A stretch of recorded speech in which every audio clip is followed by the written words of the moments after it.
perkenalkan, nama saya Inyoman Dodon Asadi, Sarjana Keperawatan ITKes Bali. Pada video kali ini, saya akan menjelaskan therapeutic relationship antara perawat dan klien. Kenapa sih kita perlu mempelajari hubungan terapeutik? Nah, tujuannya yaitu untuk memahami definisi hubungan terapeutik antara perawat dan klien, serta kepentingan dan tujuan dari hubungan terapeutik antara perawat dan klien. Nah, apa sih yang dimaksud dengan hubungan terapeutik? Nah, jadi hubungan terapeutik itu merupakan hubungan kerjasama yang ditandai dengan tukar-menukar perilaku, perasaan, pikiran, dan pengalaman dalam membina hubungan intim yang terapeutik. Hubungan terapeutik ini dilakukan oleh dua orang, yaitu antara perawat dan klien, dengan tujuan terapi kesembuhan, pertumbuhan emosional, dan psikologis. Dalam hubungan terapeutik ini, perawat menggunakan dirinya sendiri sebagai alat untuk melakukan hubungan terapeutik dengan klien. Perawat menggunakan komunikasi, baik komunikasi verbal atau non-verbal, untuk menjalin hubungan dengan klien demi kesembuhan klien. Hubungan terapeutik perlu memahami adanya hubungan antara perawat dan klien. Hubungan ini memerlukan fondasi dari asuhan keperawatan. Hubungan ini bersifat mutual. Kedua pelaku hubungan ini harus saling mengenal keunikan dari masing-masing pribadi dan keunikan statusnya sebagai manusia. Perawat harus benar-benar memahami apa perannya dalam hubungan antar perawat dan klien. Adapun tujuan dari hubungan terapeutik ini, yaitu yang pertama, kesadaran diri, penerimaan diri, dan meningkatkan kehormatan diri.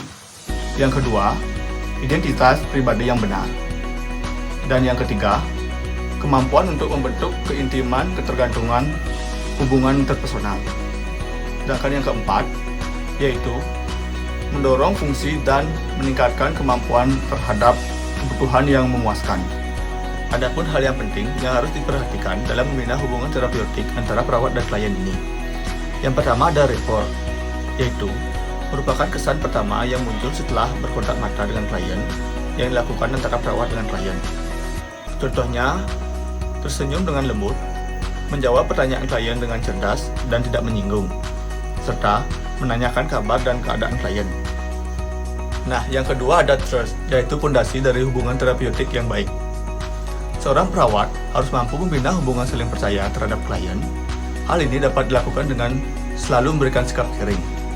Contohnya, selalu ada saat klien sedang membutuhkan, selalu bersikap jujur, selalu menepati janji, selalu bertanggung jawab, dan dapat menyimpan rahasia dari klien itu sendiri.